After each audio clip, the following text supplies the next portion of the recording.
Hello everyone, myself Vijay Patel, and in this video we are going to learn about how to check the BCN exam results.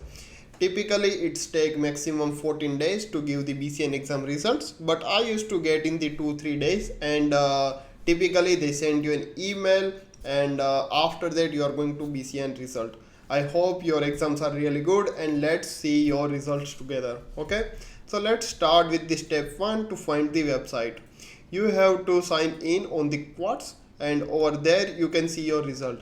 On the Humber we already book our exam, so that's that portal.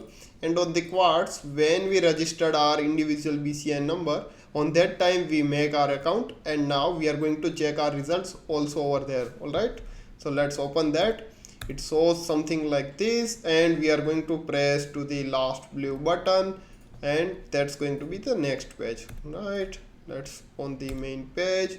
So here we already have the account when we get our individual BCN number. So you have to add that email ID, and if you forgot your password, you can just say forgot password or just sign in, and that's going to send you a verification email to your email ID. You'll enter that code and says verify, and then move on. Right, so it's going to something look like this, showing your name, your BCIN number, that's mine one.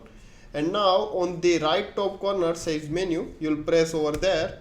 So press that, and it shows the this menu called says my exam results. So once you choose the my exam results, it's going to show your exam results. If you pass here, congratulations.